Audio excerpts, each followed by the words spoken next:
All right, guys, welcome back to Crossman Productions. Man, I don't know if you guys caught the show earlier today, but I had Sharon Oliphant on, and Sharon is she's such an amazing person. She's the producer of our show, that we've been really pushing Vindication, and then she's also the producer of a new film called Disciples in the Moonlight, um, which I'm really excited about seeing. So if you missed that interview, go back and check it out. And then Brett Varvel, who is the main character on Disciples in the Moonlight, will be on the show on Monday at 3 o'clock. So you guys definitely want to catch that. So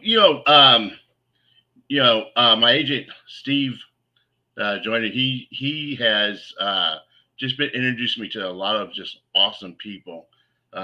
So today or this week, he called me and he's like, "Hey, I got a guy. His name's Brian Elliott. He's an actor. That I want you to bring on the show."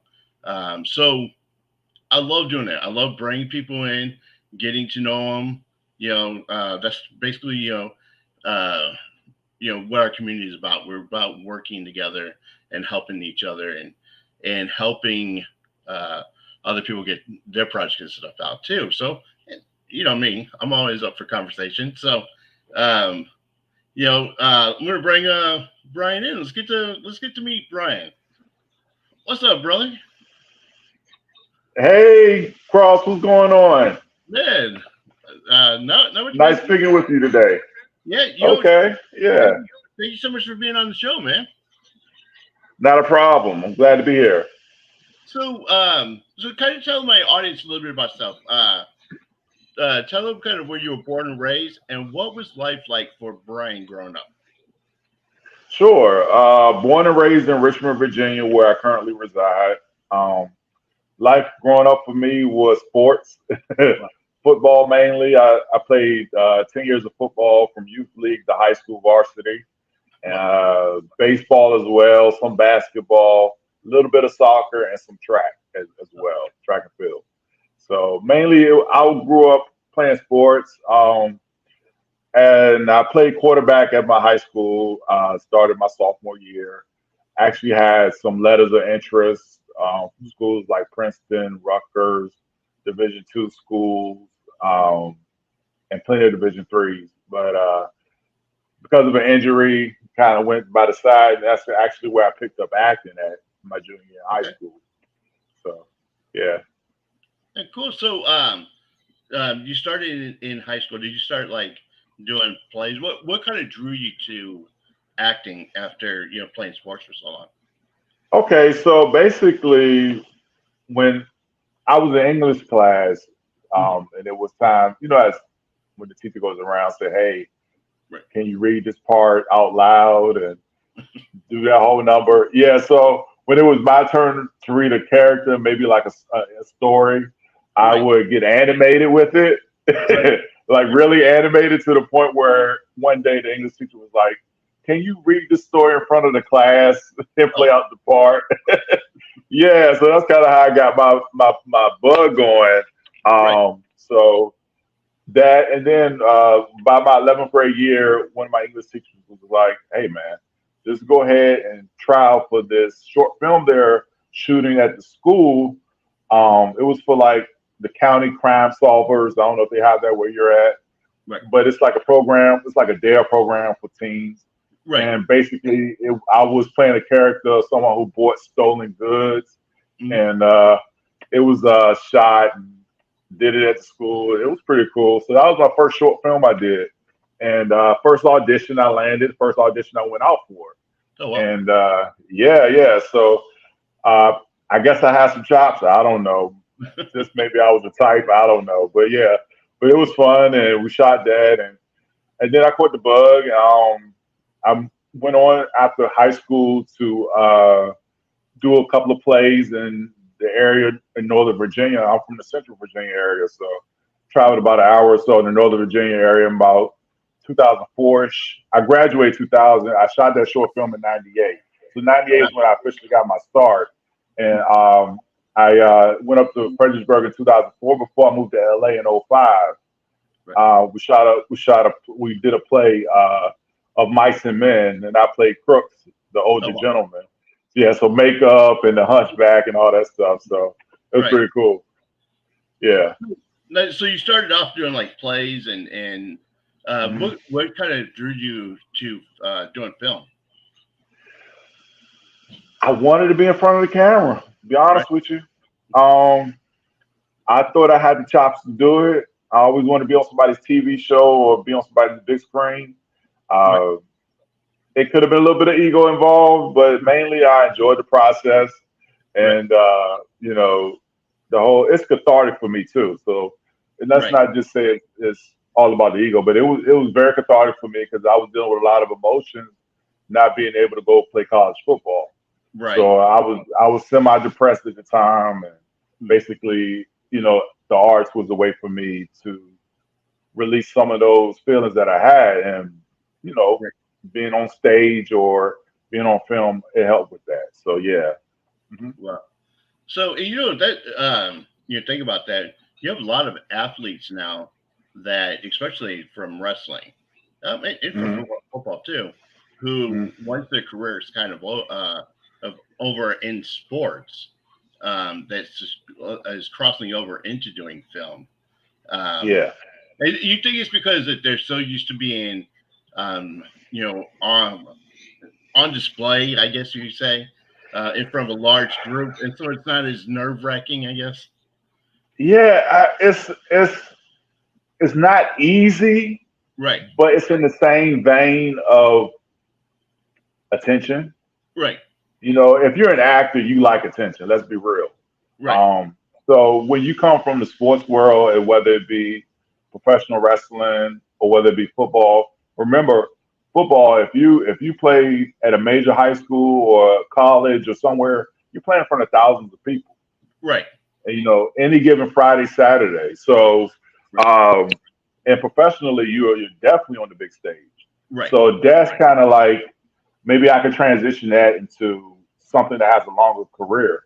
Because most of these players, once they finish in college or play in the NFL, the money kind of dries up. So yeah, you have to see what options you have. You already have the physique, so to speak. Being a football player or a wrestler.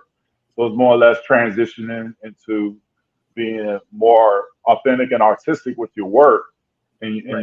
your body and stuff. So yeah, I could definitely see a lot of reasons why actors come from those backgrounds. Yeah. Right.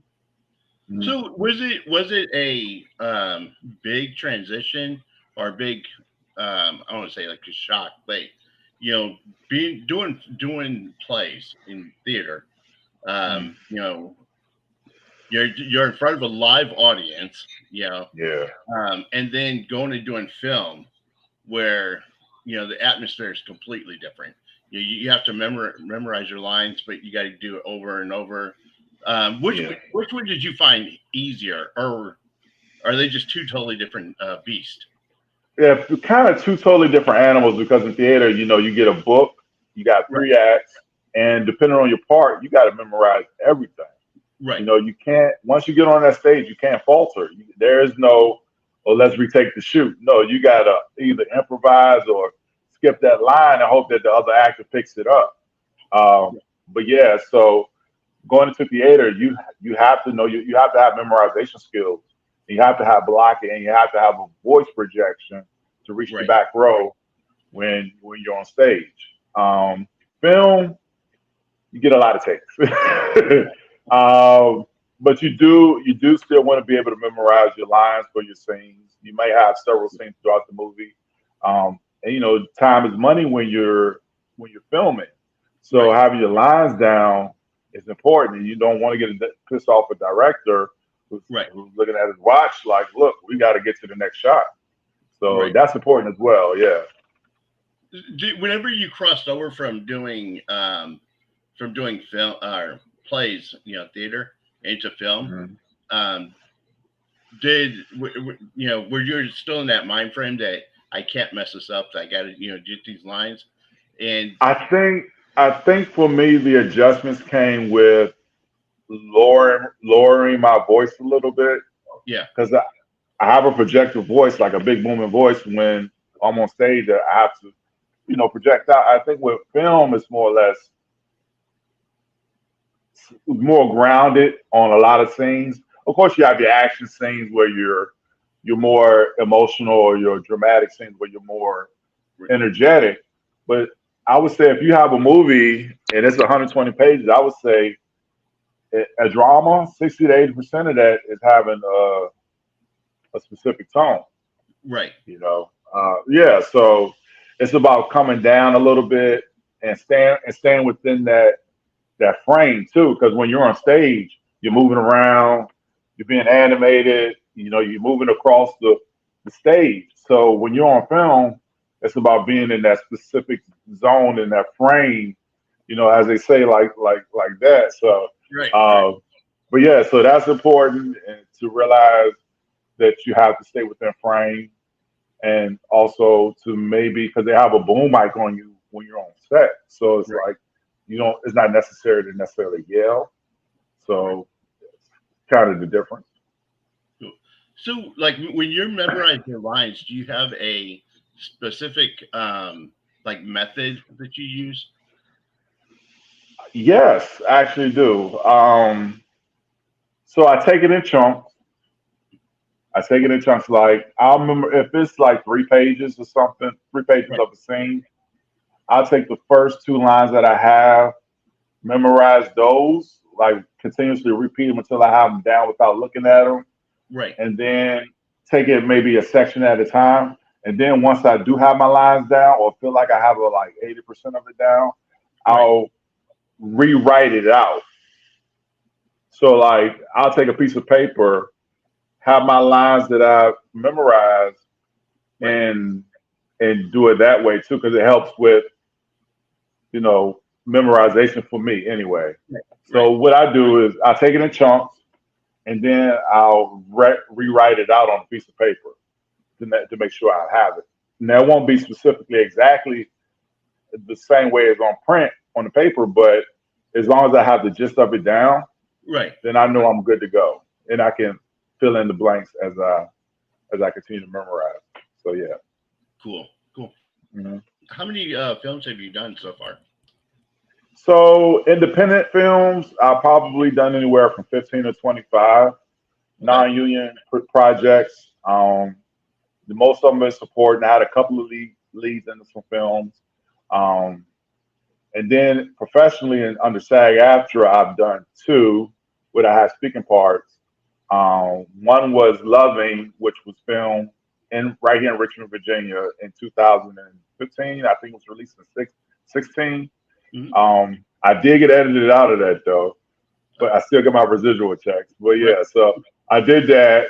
And then in 2018, I auditioned for a movie called Miss Virginia, which was shot in DC, which is based on a true story about a woman who's trying to get her kid into charter schools because the DC school system is so bad for the Right. for the upbringing and raising of her child. So she does that, and I play a resident. I had a scene opposite Azua Duba, who plays Crazy Eyes in Orange is the New Black. Okay. You know who that is? You know who Yeah. Crazy Eyes is? Yeah, yeah. So I had a scene opposite of her. Okay. That Cool. was pretty cool. That was released in 2019. That was a um, BT Plus original, Oh wow. and yeah. So those were my two films that I've done professionally. So I've been auditioning left and right for stuff, and hopefully something takes off. Right. So yeah. Let me ask you this: what if you could do the perfect role for you? What would that role look like? I don't know. I had a fun outing playing the lead in a movie called Your Pomegranate, which was an indie produced movie, and Right. I played like a blue collar bigot. Yeah. So it came off as comedy. Right. So, me hating on everybody or not liking people. And, I'm a pretty nice guy, I would assume. And me being bigoted, it was kind of hilarious. So yeah, Well, yeah. So I've had that as one of my go-to favorites. Cool. Now, Mhm. do you have any projects currently in the works?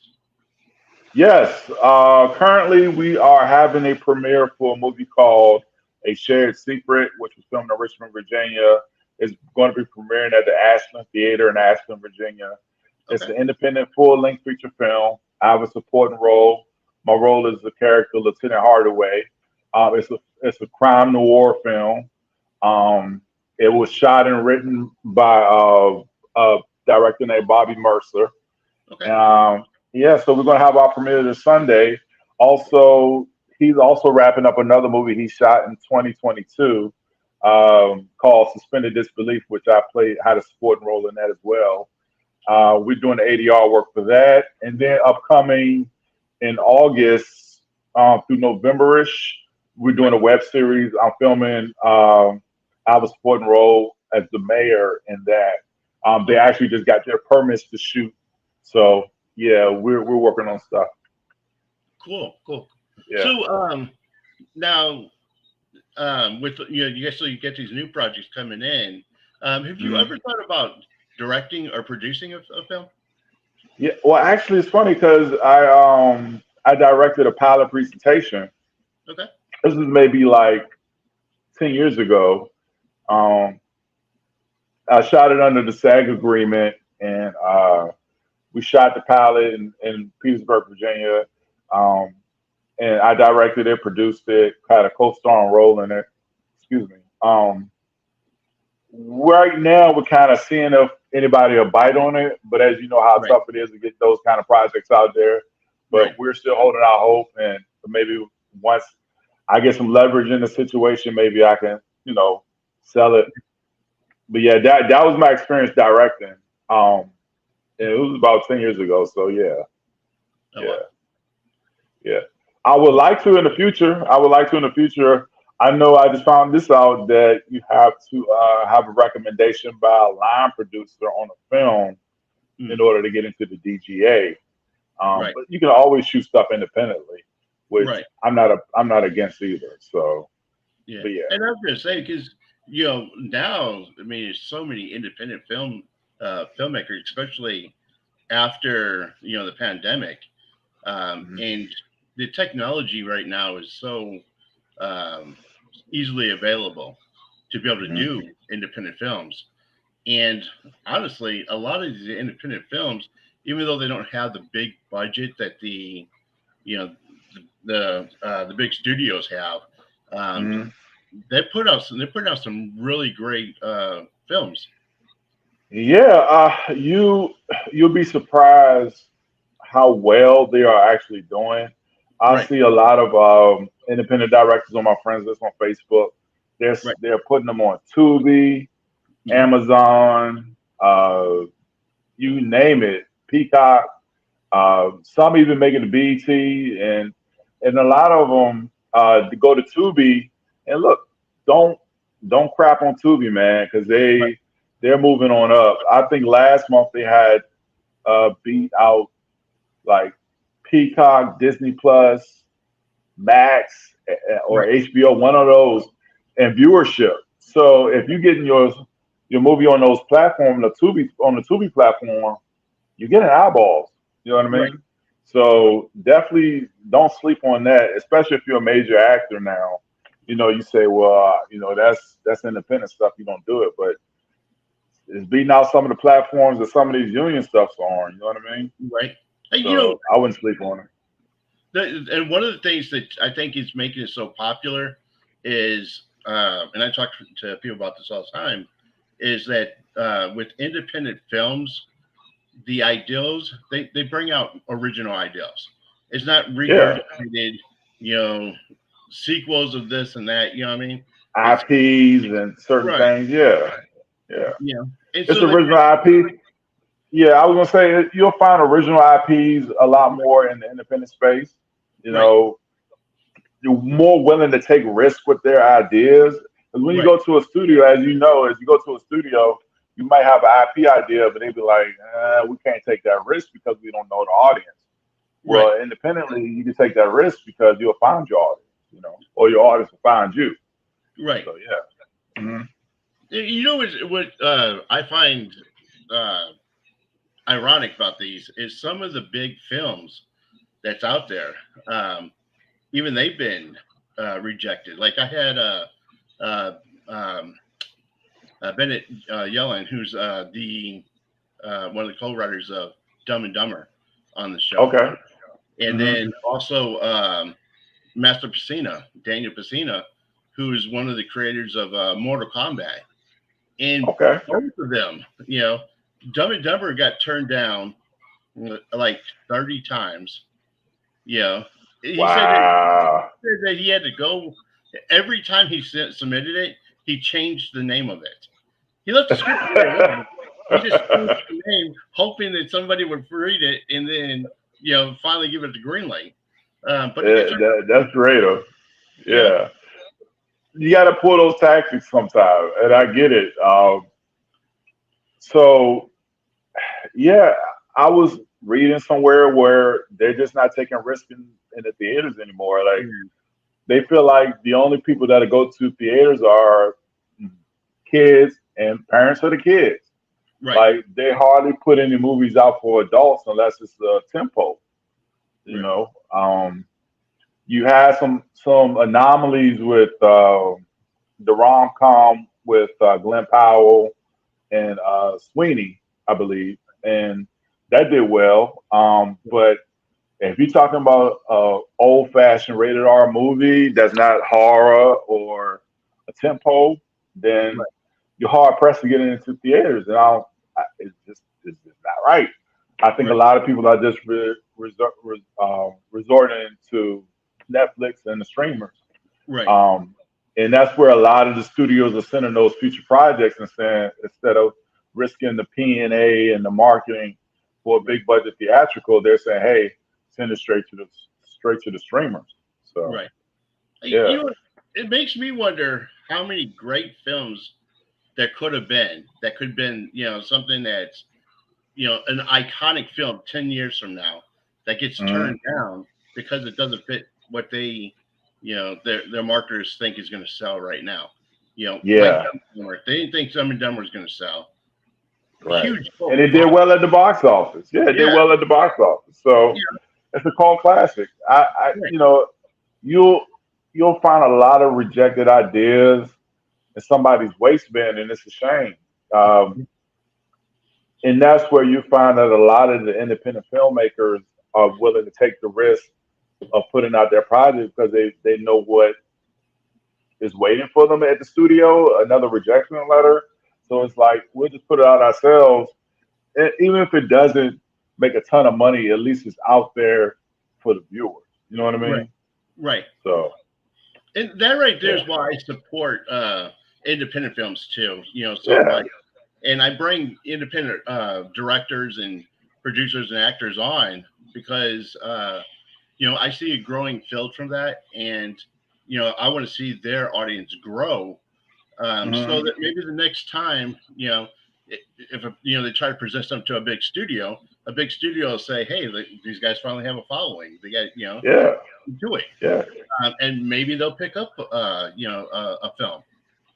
And it can work out that way too. Right, You get an independent following, and you have a reel to show to the distributor and say, hey, or producer and say, hey, we have this kind of background with directing and producing. If you would allow us to have so much money for our next project, we can shoot right, it, and there you have it. You have your next masterpiece based on right. independent film work. But Yep. yeah. So, so let me ask you. So you're working on some new projects. Hmm. If somebody's wanting to follow your career, or bring you in on a film, what's the Yeah. best way for them to reach you?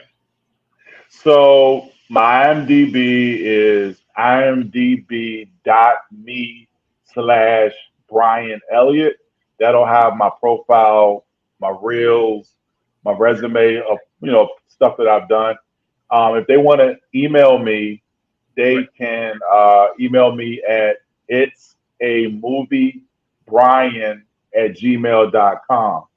It's Okay. spelled just like it sounds, all one word. Or they can contact my agent. at the Happen Agency, Miss Griffith. So I just signed with them about a week or two ago. We're Okay. still onboarding, but they can contact the Happen Agency, and they can get in touch with me through them. Um, like I said, I just gave them my direct email, so they can contact me there as well.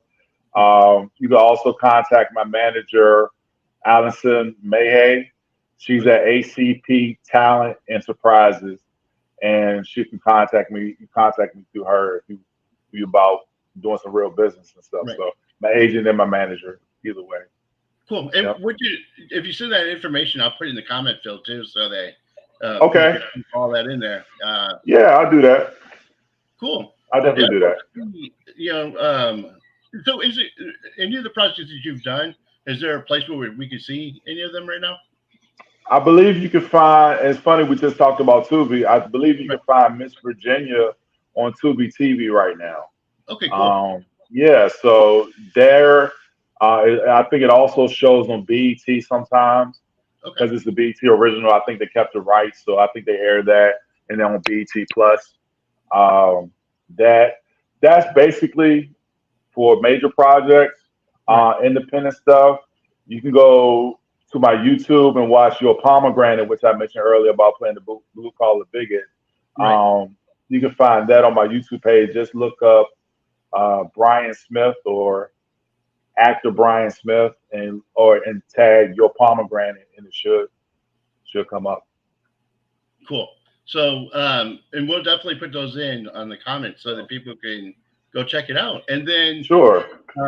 you know, with the new projects, you know, as they come out, just I'd love to have you back on. You know, Yeah, I would love to. follow your career, you know, Sounds good.